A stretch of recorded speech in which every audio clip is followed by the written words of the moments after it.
자기의 핏값으로 지불하고 산 영혼들을 향하여 주신 메시지가 오늘 모든 가치가 뒤범벅이 되어져 있고 어떤 길이 옳은 것인지 축복인지도 모르고 살아가는 인생들을 향하여 오늘 말씀이 지표가 되어져서 옳은 길 바른 길 걸어갈 수 있는 귀한 시간 되게 하옵소서.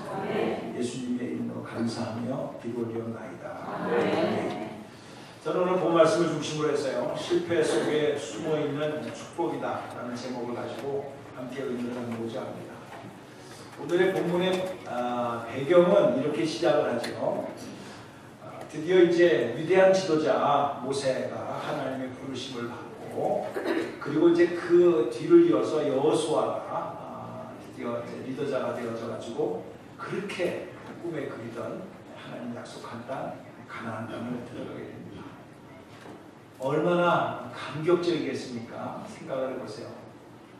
40년이라는 긴 광야 생활을 마감하고 드디어 하나님께서 약속해 주신 땅을 기가 막히고 정말 놀라운 기적과 함께 가나안 땅을 들어가기 시작합니다. 요단강이 멈춥니다. 그리고 난공불락이라고 생각했던 여리고성이 하나님의 방법에 의해서 무너집니다. 그리고 첫 번째 전쟁에서 드디어 승리하게 되는 그런 놀라운 결과를 갖게 되면서 진짜 살아계신 하나님의 함께 하심으로 말미암아 이런 일이 이루어졌다라고 하면 사기가 하늘 꼭대기까지 올라갔을 거라고 생각이 됩니다. 근데 여리고성만 있는 게 아니죠. 가나안 땅을 정복하려는 수많은 성들이 있는데 그 두 번째 성인 아이성을 공격하게 되는데 정탐꾼에 의해서 보고받은 내용은 여호수아 장군님, 여리고성에 비하면 아이성은 문자 그대로 아이와 같습니다. 그러니 다가 또 뭐 있습니까? 2~3천 명만 보내도 충분할 것 같습니다. 그래서 여호수아가 그냥 3천 정도만 보냅니다. 그런데 결과는 아시는 바와 같이 쉽지 않았어요. 오히려 전쟁에 패했어요. 36명이나 죽었어요. 그래서 그 도망가는 그 과정 속에서 이스라엘 백성의 사기가 떨어지게 되고 두려움과 공포 가운데 놓이게 되어졌다. 이렇게 성경은 말씀하고 있습니다. 얼마나 이 쇼크가 컸는지 오늘 성경을 보게 되면 여호수아가 옷을 찢고 하나님의 법궤 앞에서 엎드리고 그리고 저물 때까지 있었다고 했어요. 6절을 보게 되면 한참, 이게 뭐 그냥 기도가 툭 나온 게 아니라 저물 때까지 있다가 비로소 7절에 슬프도소이다 라고 하면서 이제 하나님 아버지 앞에 불회임을 하는 그런 내용으로 기록되어져 있습니다. 저는 첫 번째로 말씀을 들어가기에 앞서서 배경을 한번 생각해 본다고 하면 사랑하는 성도님들, 우리가 인생을 살아가다 보면 성공도 있고 실패도 있고 성공과 실패가 섞여져 있는다는 거 잘 아시죠? 그런데 세상에서도 지혜가 있고 세상에도 통계가 있습니다. 성공한 사람들 보십시오. 저절로 됩니까? 자연현상입니까? 그렇지 않습니다. 성공을 이루기까지 성공하는 이유가 반드시 거기에 숨어져 있다는 거 우리는 압니다. 와 동시에 실패도 마찬가지라는 거예요. 실패도 그냥 실패가 된 것이 아니에요. 실패가 된 그런 결과가 나올 때까지 많은 원인들이 있었다는 거 세상으로 잘 알고 있습니다. 그런데 여러분, 오늘 본문을 읽으면서 여러분들은 이상하지 않습니까? 가나안 땅에 들어와서 첫 번째 전쟁에서 승리, 두 번째 전쟁에서 실패. 아니 그거는 인생살이에서 신앙을 떠나서라도 얼마든지 그죠? 있을 수 있는 일이에요. 뭐 성공할 수도 있고 실패할 수도 있는데, 그런데 성경의 내용을 보게 되면 완전히 하늘이 꺼지는 것 같은 그런 좌절과 절망 속에서 여호수아가 그냥 팍 떠는 그런 모습을 우리는 아니 왜 그럴까요? 그렇게 그렇게 하나님에 대한 믿음이 없습니까? 사람이 살다 보면 전쟁에서 승리할 때도 있고 실패할 때도 있고 실패하다가 승리할 수도 있고 승리하다가 실패할 수도 있는 것인데 아니 왜 이걸 가지고 시작부터 이렇게 난리냐?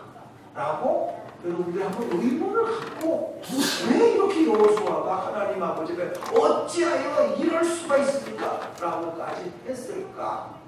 라고 한번 생각을 해보시게 됩니다.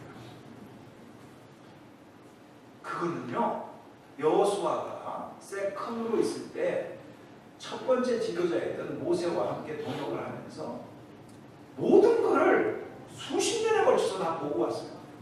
그 가나안 땅의 백성들과 왕들과 비교도 할 수 없는 애국 왕을 10가지 재앙에 의해서 진멸해버렸어요.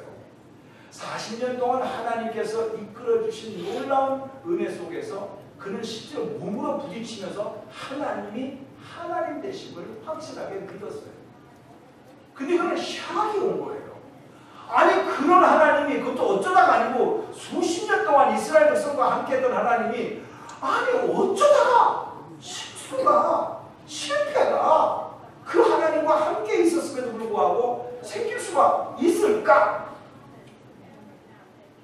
또 한 가지는 결정적으로 가나안 땅에 들어가기 위해서 애국 왕을 물리쳤고 가나안 땅을 들어가기 위해서 40년 동안 훈련을 시키셨다고 한다면 결정적으로 이제는 가나안 땅에 들어와서 본격적으로 전쟁을 할 때에 계속해서 이겼어야지 왜 결정적인 순간에 가서는 지게 만드느냐 이겁니다. 우리가 이민 생활에서 고생하고 애쓰고 전략하고 해서 드디어 여기 땅 목돈을 마련해서 드디어 투자를 해서 딱 하는데 빵! 날려버렸어. 그동안에 내가 수고했은 게 뭐냐? 이런 거하고 비슷한 시츄에이션이라고 생각을 해봅니다. 그리고 또 한 가지 그 당시의 문화로서는 아시죠? 사람끼리 싸우는 거지만 그 당시의 문화는 자기네들이 믿는 신이 있습니다. 신. 그래서 전쟁에 지면 상대방의 이긴 나라의 국가의 신이 세다 이렇게 인식을 할 때거든요. 그리고 지면은 우리의 신이 저쪽보다 약하다 이렇게 인식을 갖고 있을 때라는 거죠. 그러니까 여리고 성을 공격했을 때에는 하나님의 함께 하심으로 이스라엘 백성과 함께 함으로 승리했다 하지만 아이성의 공격에서는 뭐라 그 하나님이 비교할 수 없는 작은 성에서도 이길 수가 있었을 텐데 진 것은 하나님이 떠났다. 이렇게 가나안 땅에 살고 있는 다른 부족들이 생각을 해서 7개나 되는 그 부족 국가들이 연합군이 이루어져서 드디어 이스라엘 백성을 공격해 오게 되면은 우리는 시작하는 과정에서 그냥 무너질 것이 아니냐 라는 두려움이 확 리더자의 마음속에 들어간다는 거죠. 그래서 보면은 어찌하여 슬프도소이다 주 여호와여 어찌하여 7절에 이 백성을 인도하여 요단을 건너게 하시고 우리들이 아모리 사람의 손에 넘겨 멸망시키려 하셨나이까? 우리가 요단 저편을 만족하게 여겨 거주하였다면 이런 꼴 저런 꼴 안 보고도 될 거 아니겠습니까? 왜? 요단강 건너편에서 이미 땅을 가진 게 있거든요. 기억하시죠? 성경 좀 읽으시면 알 겁니다. 거기에 있어 살면 되는데 뭐 가나안 땅까지 들어가라고 요단강을 건너게 해가지고 이런 쓴맛을 보게 하십니까? 라는 것이죠. 여러분 우리 인생 속에서 성공과 실패가 섞여져 있는데 성공은 뭐 그냥 잘 됐으니까 좋은데 실패할 때는 참 생각을 많이 하게 됩니다. 사랑하는 성도님들 여리고성 공격에서의 성공 그것만 메시지가 있는 것이 아니고 아이성의 공격에서의 실패 속에서도 하나님의 분명한 메시지가 있고 그 사건을 통해서 우리에게 알려주시고자 하시는 진정한 교훈과 의미가 있다는 것을 믿으시기 바랍니다. 그래서 여러분들은 여리고성 공격에서의 성공에서만 할렐루야라는 간증만 할 것이 아니라 아이성 공격에서의 실패 속에서 진짜 하나님께서 알려주시고자 하시는 수많은 축복의 비밀을 여러분들이 깨닫고 그것을 삶에 적용한다고 한다면 얼마나 풍성한 삶이 될 것입니다. 저는 말씀을 준비하면서 이것을 한번 정리해서 오늘 이 시간에 여러분과 한번 나눠보자 합니다. 같은 설교지만 제 입장은 그렇습니다. 이제 10번도 안 남았는데 10번 주일 설교를 여러분들에게 하면서 내가 무슨 말을 하겠습니까? 제 마음은 그동안에 26년 동안에 싸웠던 내공을 다 쏟아서 여러분들에게 전하고 새로운 목사님이 오셔가지고 그래서 잘 걸어갈 수 있도록 정말 최선을 다하니까 여러분들이 집중해서 오시는 거 너무 감사하고 하나님께 예배드리면 감사하지만 이왕 오셨으니까 집중해서 잡념을 좀 뒤로 하시고 말씀에 큰 은혜가 있기를 주님의 이름으로 축복합니다. 네. 첫 번째, 오늘 본문 내용을 보게 되면 근심했잖아요. 근데 하나님께서는요 바로 응답을 안 해주셨어요. 여기 보시게 되면은 해가 저물 때까지 있고 난 다음에 여호수아가 드디어 슬프도소이다 어찌하여라고 기도한 내용이라고 말씀을 드렸잖아요. 제가 여기서 깨달았습니다.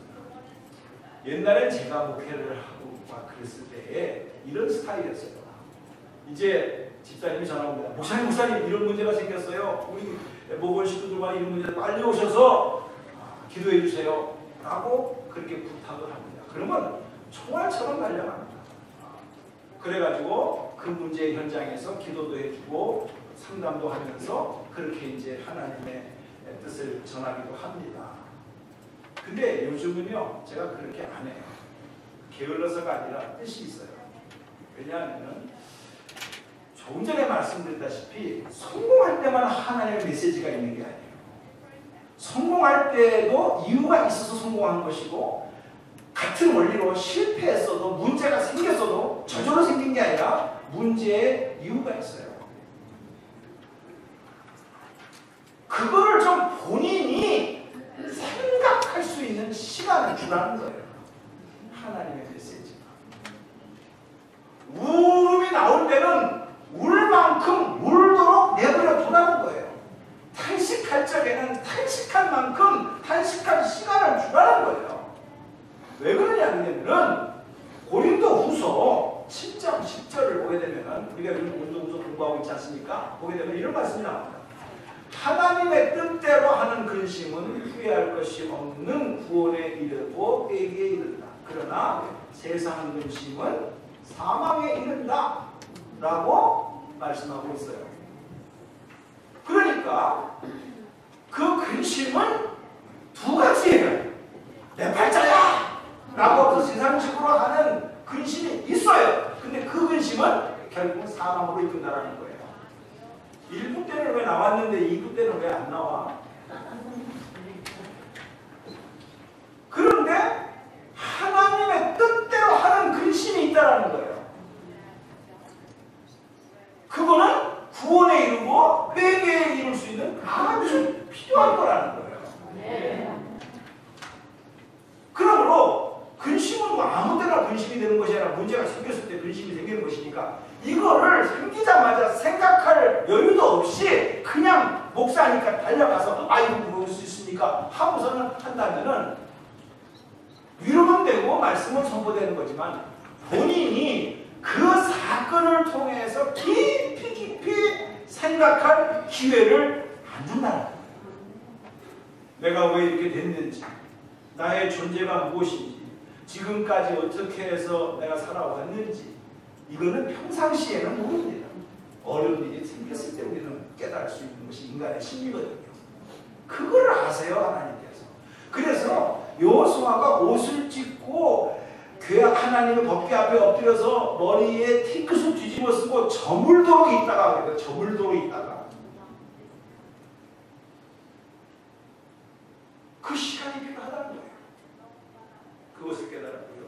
두 번째로는 그 다음에 원인을 생각해 보게 된다는 뜻이에요.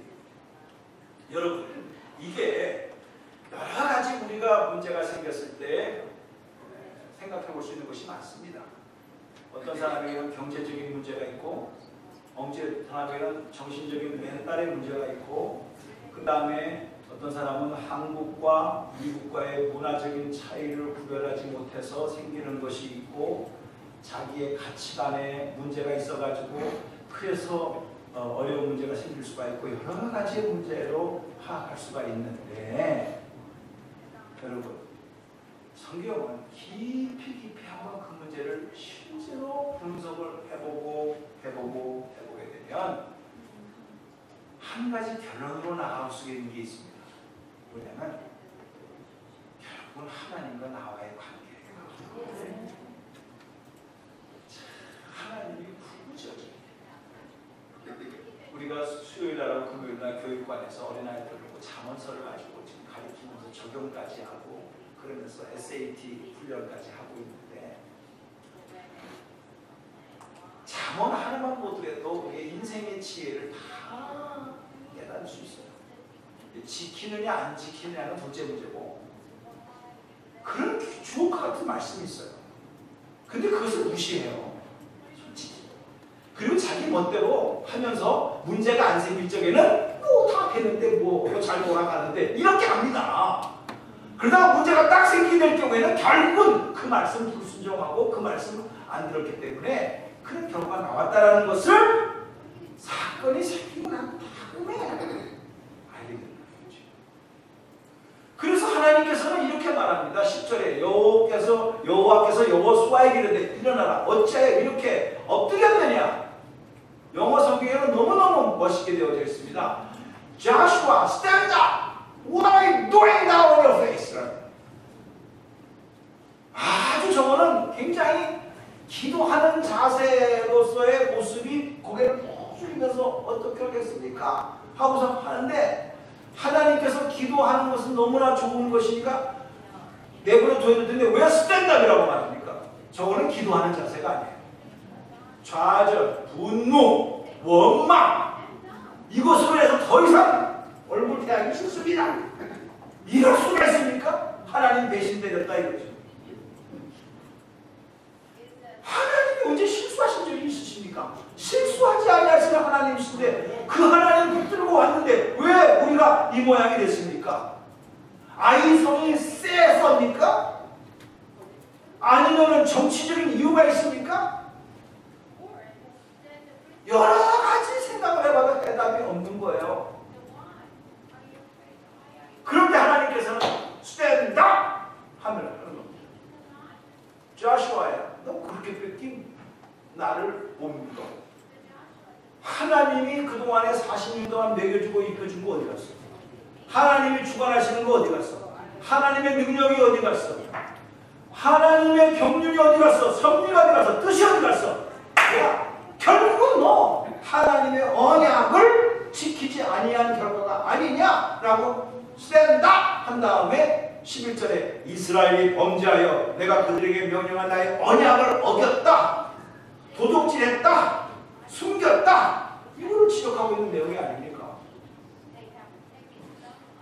자, 여기서 세 번째로 우리가 생각할 수 있는 것은 13절에 그렇게 말씀을 다 가르쳐 주신 다음에 13절에 성결케 하라고 합니다. 13절에 세 번째, 너는 일어나서 백성들을 거룩하게 하여 이르기를 너희는 내일 투모로를 위하여 스스로 거룩하게 하라라고 말합니다. 이건 더욱더 우리가 이해가 안 되는 얘기입니다. 전쟁에 졌으면은 정비를 해가지고 그래서 밀고 나가서 한 번 실패는 명가의 상사다 이런 말도 있듯이 해가지고 문제점을 파악해가지고 문제점을 보완하고 그래서 전쟁에서 나가면 분명히 이길 수 있는 그런 아이디어를 주실 텐데 거룩하게 하라, 성결케 하라, 이거는 전혀 우리의 상상하고 맞지 않는 말씀으로 처방전을 내려주십니다. 여러분 이해가 되십니까? 여기서 빨리 이 여호수아와 함께 가나안 땅으로 들어가는 하나님의 백성들의 의미를 깨달으셔야 돼요. 하나님께서 우리가 흔히 말하는 것처럼 전쟁의 땅 따먹기, 정복 그런 것으로 생각했다고 한다면 아브라함 때 벌써 해도 되는 거예요. 할 수 있으셔요. 근데 아브라함 때에는 가나안 땅을 평정하게 하지 않으셨어요. 그때 성경을 읽어보시면 아시죠? 그때 중요한 말씀입니다. 아직까지 가나안 땅에 죄가 관영하지 아니하였다 그랬어요. 아직까지 찬스를 줄 만한 기회가 있었다는 거예요. 가나안 땅에. 근데 400년이 흐르고 난 다음에 가나안 땅이 좋아졌어야 되는데 이제는 죄가 관영해서 더 이상 볼 수가 없었다는 거예요. 그래서 애굽에서 노예 생활하던 이스라엘 백성을 끄집어내가지고 광야 생활을 거쳐서 그래서 드디어 가나안 땅을 점령하게 한 것은 뭡니까? 땅 따먹기가 아니에요. 거룩한 백성의 세력이 그 죄악과 허물에 물들었던 그 땅을 정복하고 다스려서 그 땅을 거룩하게 하라는 위대한 사명적인 차원 속에서 이루어진 거라는 거예요. 이거 놓치면 큰일 납니다. 여러분들이 주 예수 그리스도의 이름으로 명하노니라고 하면서 그 축복을 받기를 원하면서 기도하는데 주 예수 그리스도의 이름으로 명령하고 악한 영들과의 싸움을 승리하는 것은 하나님의 거룩한 백성으로서 살기 위한 방법이지 주님의 이름으로 전쟁에서 이겨서 노획물을 찾고 그리고 전쟁에서 이겨서 상대방의 백성들을 노예로 삼아가지고 그래서 내 삶이 부유해지는 목적으로 전쟁에서 이기게 한 것이 아니라는 거예요. 근데 우리는 지금 현재 어떻게 하고 있습니까? 주 예수 그리스도의 이름으로 거룩한 삶에 대한 도전과 의미를 얻고 주 예수 그리스도의 이름으로 출세와 권세와 포기와 영화를 누림으로 출세했다 축복받았다라고 바라고 그 결과에 사모하는 모습으로 오히려 주님의 이름으로 기도한다. 이건 전혀 하나님하고 상관없는 삶을 살면서 축복받았다고 하는 건 똑같은 거예요. 우리가 이 사실을 놓치면서 지금 여호수아야 너는 지금 당장 실패했다는 것만 가지고 현실이니까 고민하지만 바로 얼마 전에 하나님의 능력과 권세를 통해서 여리고성이 무너지면서 정복하는 그 영광된 현장은 어디 갔느냐? 우리는 그러고 있어요. 오늘의 현실의 좌절 때문에 그동안에 여러분의 인생 속에 개입하셔서 이끌어오신 하나님의 능력은 다 잊어버려. 그리고 고개 푹 숙이고 앉아있는 모습은 없냐는 거예요. 그 하나님께서 스탠드업 하십니다. 여러분 지금 어떤 상태에 있습니까? 영적인 상태가 어떻습니까? 오늘의 현실만 보고 주저앉으면서 우리에게는 내일이 없다! 이렇게 결론을 내리시겠습니까? 그럼 여태까지 신실하신 하나님께서 저와 여러분의 인생 속에 개입하셔서 그 어려운 구비구비마다 해결하게 하시고 넘어가게 하신 그것은 뭡니까? 그래서 얼굴을 둘러는 거예요. 하나님께서는 성결케 되기를 우리에게 말씀하시면서 그러면서 바로 얼마 전에 여리고성의 공격에서 요단강을 건너갈 때 그들이 인간적인 방법으로 한 게 하나도 없어요. 법궤를 들고 가니까 멈췄어요. 요단강이. 말씀대로 돌으라고 하니까 여리고성이 무너졌어요. 이것은 뭘 말하는 거지요? 이 전쟁은 하나님의 말씀에 의해서 이루어지는 거라는 거예요.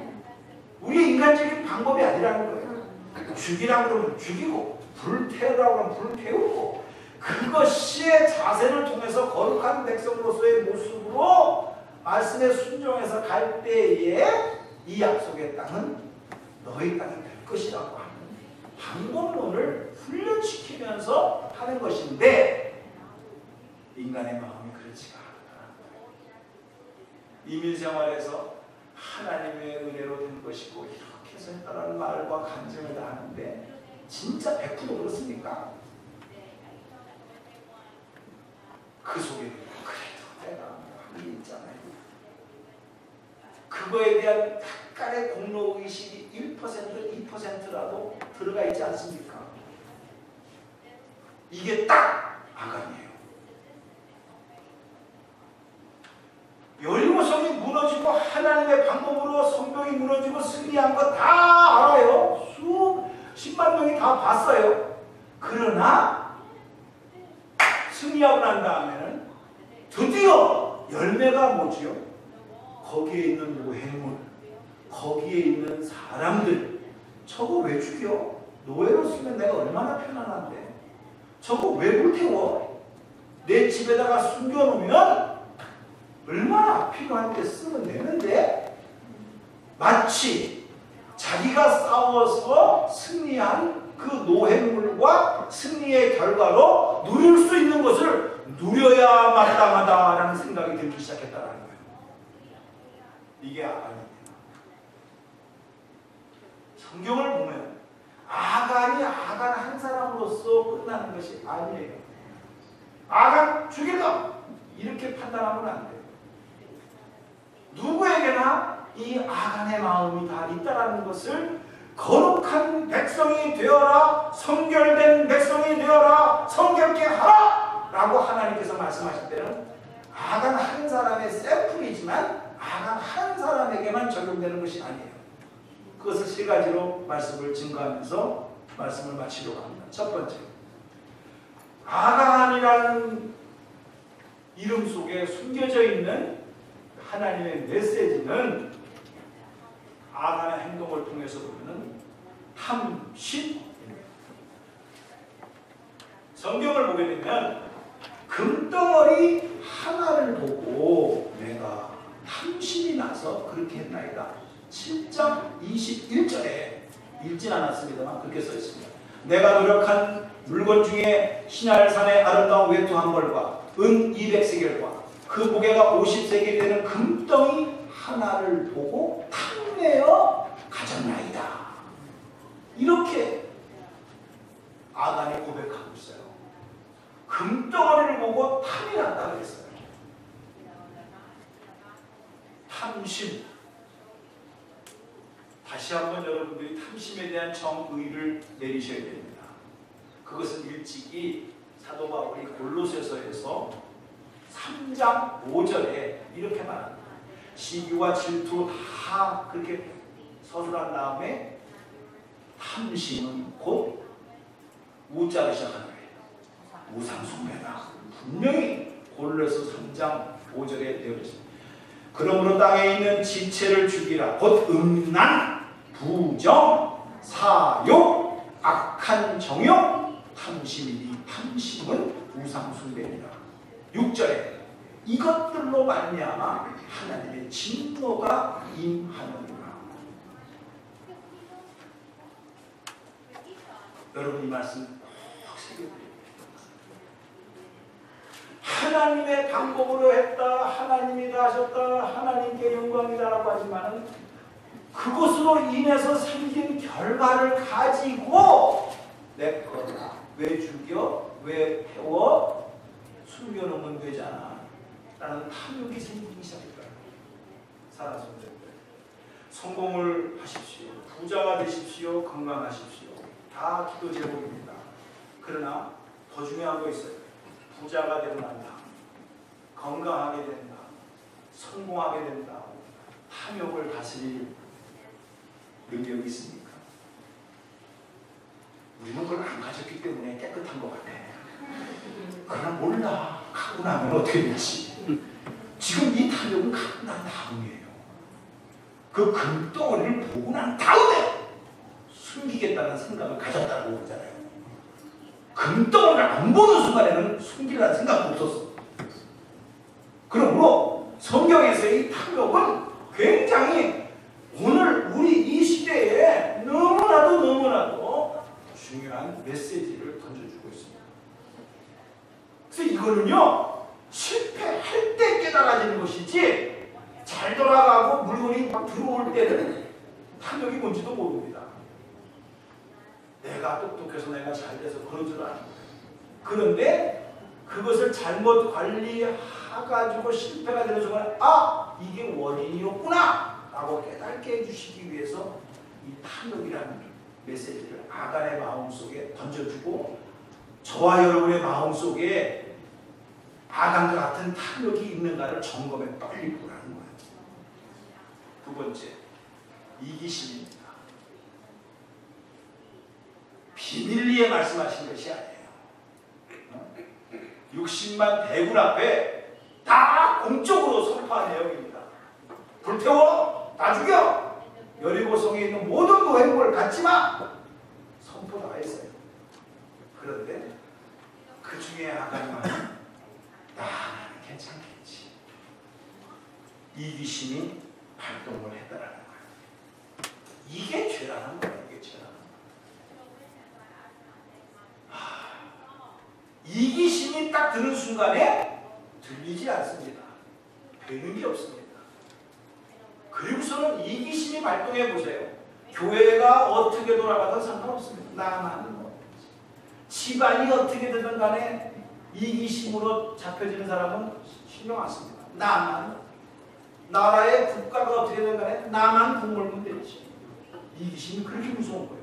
한 사람의 얘기지만은 이게 아간 하나로 끝났습니까? 지금 이 문제가 이스라엘 전체에 엄청난 영향을 줬다는 건 아시잖아요. 이건 한 사람의 문제가 아니에요.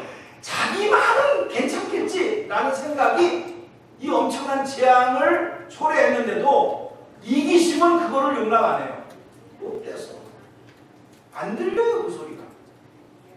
실질적인 사건 하나를 3월 7일 엊그제입니다. 오늘이 11일이니까 조선일보에 난 사건입니다.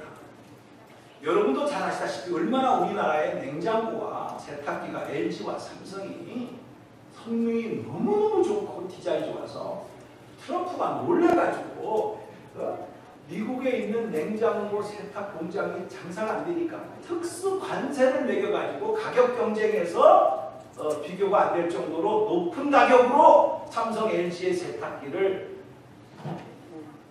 경쟁을 못하도록 만들어놓은 전략을 썼어요.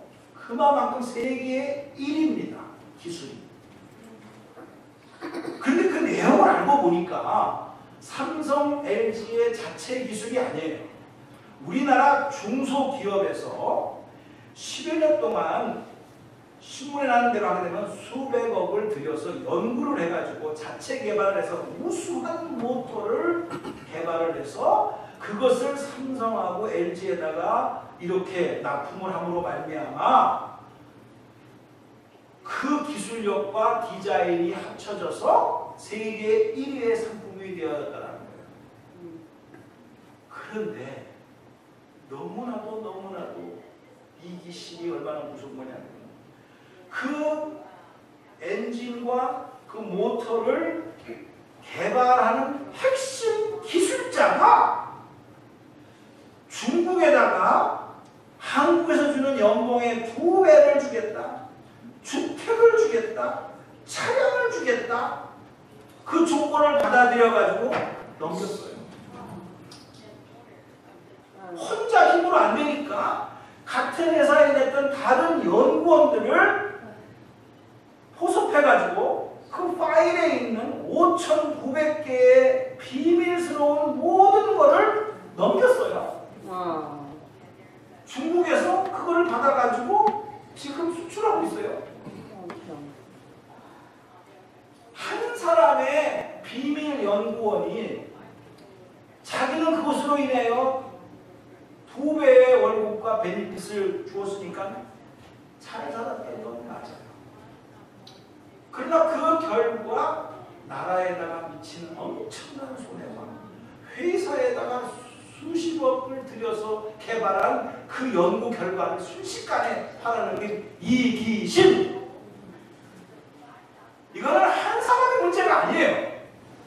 여러분들이 교회를 생각할 때 계속해서 우리가 공동체를 강조하고 그리스도의 몸이다 강조하고 하는 것은 여러분의 이기심을 무시해서가 아니에요. 이기심만 가지고도 할 수가 있는데 그것만 가지고 한다면 다 죽어요. 그것을 기독교는 그렇게 강조하고 있는 이유가 그겁니다. 혹시 여러분 자기 하나의 축복만 가지고 신앙생활을 한다라고 생각을 하면서 했을 때에 얼마나 위험한 결과가 우리 공동체 안에 이루어진다는 걸 잘 생각하셔야 돼요. 저는 어제 오늘 이제 음식을 준비할 때 여러분들이 지금까지 더 이렇게 감동적으로 드셔야 되는데 목장원 식구가 우연히 무슨 어디 여행을 갔다거나 무슨 일이 있어서 못 나와가지고 소목자님 혼자서 할 수밖에 없었던 그런 음식 당국이 되어버렸어요. 그 너무 걱정이 돼서 했는데 아니나 다를까 의리 있는 우리 교우들이 그 형편을 알고 자기 목장 식사당번도 아닌데 오셔가지고 도와주고 그러면서 작품을 만들어서 오늘 공개해. 저는 그 고기보다 더 맛있을 것 같아요. 그 마음을 같은 공동체라고 하는 그 마음을 가져서 같이 사역을 했다 이거예요. 저는 이게 우리 교회의 힘이라고 생각하는데 얼마든지 토요일 날 자리 피고 피곤해도 일하니까 힘들어할 텐데 그 수고를 아시고 같이 도와주는 그 마음. 아간의 한 사람의 얘기가 아니라 자기만이 챙기겠다라는 그 마음이 온 공동체를 흐리겠다라는 메시지가 숨어져 있어요. 여기에.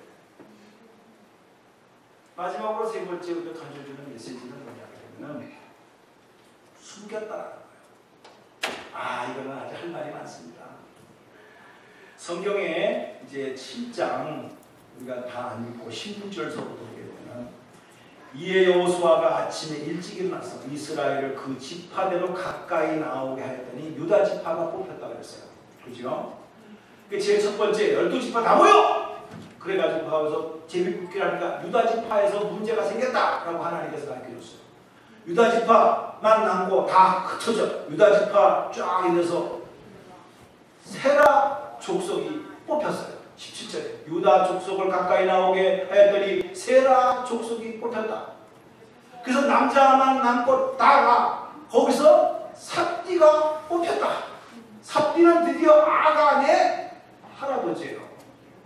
그리고 삽디의 손자 갈미의 아들 갈미의 아들이 아간이에요. 그러면 아간이 있잖아요. 저렇게 점점 좁혀오는 것을 느꼈어야 돼. 그래가지고 너지! 라고 뽑히기 전까지 미리 고해성사를 했어야 돼. 우리 식으로 말하면 회개를 했어야 돼. 저예요. 이랬어야 돼. 끝까지 뭐요? 이게 5자로 시작한데? 그래요. 밝혀질 때까지.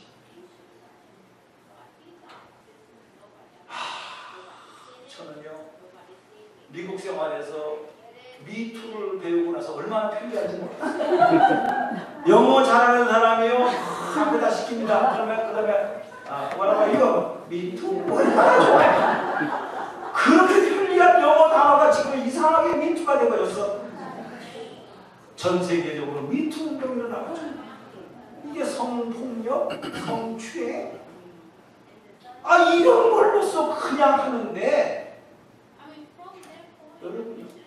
여러분 잊지 말아야 할 것은 뭐냐 끝까지 안 들키니까 버티는 거거든요. 자살했다 무슨 직을 내놨다 뭐를 갖다 사표를 냈다 다 보십시오. 밝혀졌으니까 그렇지. 밝혀지지 않으면 여전히 그 자리에서 거룩한 척하고 그리고 폼난 삶을 살아가는 사람이었다고 밝혀졌으니까 그랬지. 아간의 습성은 뭐냐? 밝혀질 때까지 숨기겠다는 거야. 근데 여러분 아시죠? 숨겨집니까? 세상에서는 이런 한국말이 있습니다. 무덤까지 가. 너와 나만이 아는 비밀이야. 무덤까지 가. 이러지. 그 사람은 무덤까지는 갈 수 있어.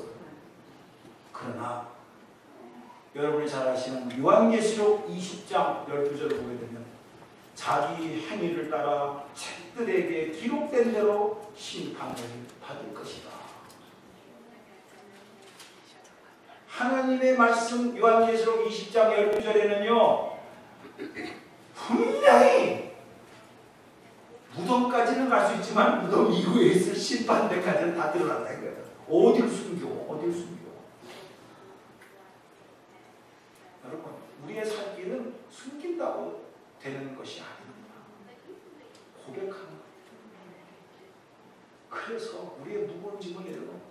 성결의 영으로 무장하는 것이 진짜 축복이라는 거예요. 근데 이런 사건은요, 여리고성 공격해가지고 승리했을 때는 이게 없었어요. 아이성의 공격에서 실패하고 난 다음에 이것이 드러나졌어요. 여러분, 저는 실패 속에 숨겨진 축복이라는 것이 왜 그런 제목을 정했냐면 바로 이거라는 거예요. 아이성의 공격에서 승리를 했지만 그 승리 뒷면에 숨겨진 그 음행, 그 불순종, 그 이기심, 그 탐욕은 나타나지 않아. 하나님은 거기에 관심이 있는데 나타나지 않으니까 숨겨. 근데 아이성의 공격에서 실패를 통해서 그게 드러나. 여러분, 이건 신문에 다 나는 얘기입니다. 정권이 바뀌고 대통령이 바뀌니까 전직 대통령이 있을 적에는 그 백 밑에서 모든 것이 숨겨져요. 대통령이 바뀌니까 뒤집어내, 청산시켜, 밝혀봐. 그래가지고 검사직을 다 바꾸고 진짜 권력이 바뀌었으니까 팔해봐 다 나오잖아요. 여러분, 우리는 신문을 봐도 은혜를 받아야 돼요. 이놈의 세상 그렇게 할 게 아니라 하나님 아버지 앞에 다 드러나죠. 살 길이 뭐예요? 뭐가 진짜 축복이요? 여러분, 힘든 거 사실입니다. 근데 우리에게는 하간이라고 하는 이런 존재가 그림자처럼 우리 마음속에 두 마음으로 숨어져 있습니다. 탐욕, 이기심, 숨김, 얼마든지 모면할 수 있습니다.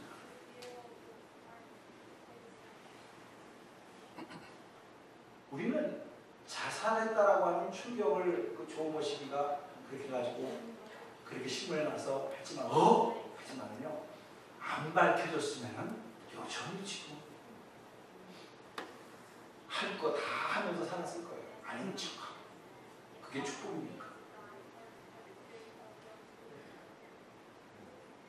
오늘 저희는요, 이 아이성 앞에서의 하나님의 음성을 아간이라는 한 사람을 놓고 얘기하는 것이 아니다. 바로 저와 여러분의 마음속에 숨겨질 수도 있는 이 아간의 정체를 알아가는 거예요. 그리고 빨리 이 문제를 해결하라는 거예요. 이것이 축복이에요.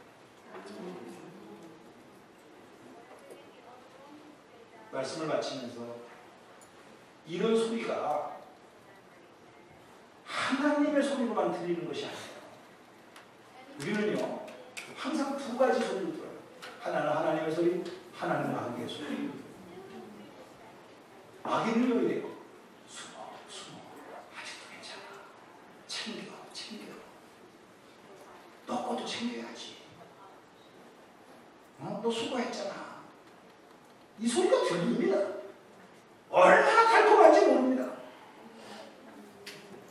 하와를 유혹했던 말과 똑같은 얘기입니다. 하나님은 기다려. 안 돼. 내가 너와 함께 할게.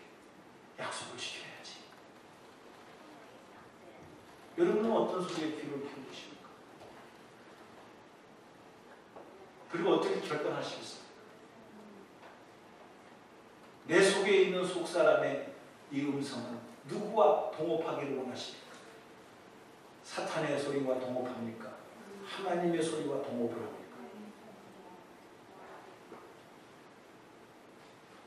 하나님께서는요, 반드시 우리의 인생 속에 아이성의 실패를 허락하십니다. 왜? 성공만 줬다가는 절대로 깨닫지 못하는 사건이 오거든요. 그러므로 오늘 실패한 현장을 통과하고 있습니까? 그것 때문에 좌절하십니까? 그렇게 말씀하세요. 스탠드라. 그리고 고개를 드십시오. 그리고 실패 속에 하나님의 메시지를 받으십시오. 그리고 바꾸십시오. 그게 축복입니다. 저와 여러분의 살 길입니다.